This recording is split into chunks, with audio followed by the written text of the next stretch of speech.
የአባገዳን መልእክት ለማስተላለፍ ነው። በእውነት አባገዳዎች አሁን የሰጡት መግለጫ እጅግ በጣም ደስ የሚል ነው። ሁላችሁም ሼር አድርጋችሁ እንድትተባበሩ በዚህ አጋጣሚ በልዑል እግዚአብሔር ስም ሙስሊሞች ከናችሁ ደግሞ በዓል ላይ ይዣችኋለሁ።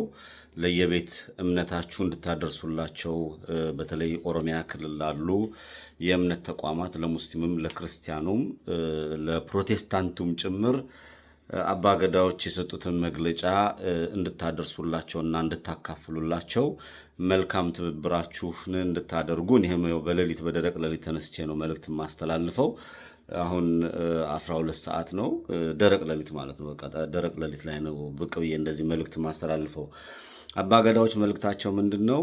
መንዙማም ቅዳሴም መዝሙርም የአባገዳ ወይም ደግሞ ኢሬቻ በሚከበርበት አካባቢ ድርሽ ብላችሁ ለቤተ ክርስቲያንም ለመስጊድም ነው ድርሽ ብላችሁ ያንን የቅዱሳን ወይም ደግሞ ያንን የኢሬቻን የሃይማኖት ባህል እንዳታቆሽሹብን እንዳትመጡ ተብላችኋል። ቀለል ያለ አማርኛ ነው፣ እንዳትሄዱባቸው።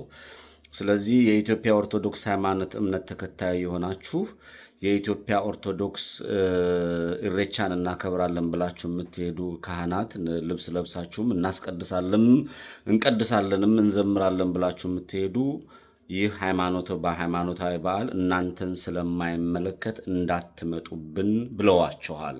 ይህን አድርሱላቸው።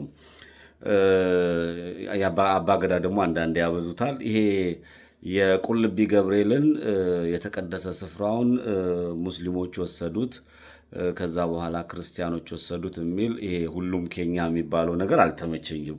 እችኛዋ መልእክታችሁ ተመችታኛለች።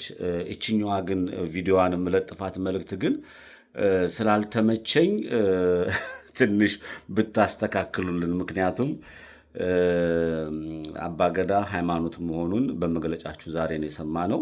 እኛ ሃይማኖታዊ ነው ስንል እናንተ ባህል የኦሮሞ ባህል ነው ስትሉን ነበረ። ስለዚህ ሃይማኖታዊ መሆኑን ከነገራችሁን አይቀር ወደ ሃይማኖታችን ማታምጡ፣ ወደ ቁልቢ ገብርኤል ማትምጡብን። እናንተም እንግዲህ የሚል ከሰከስ አይጠፋም።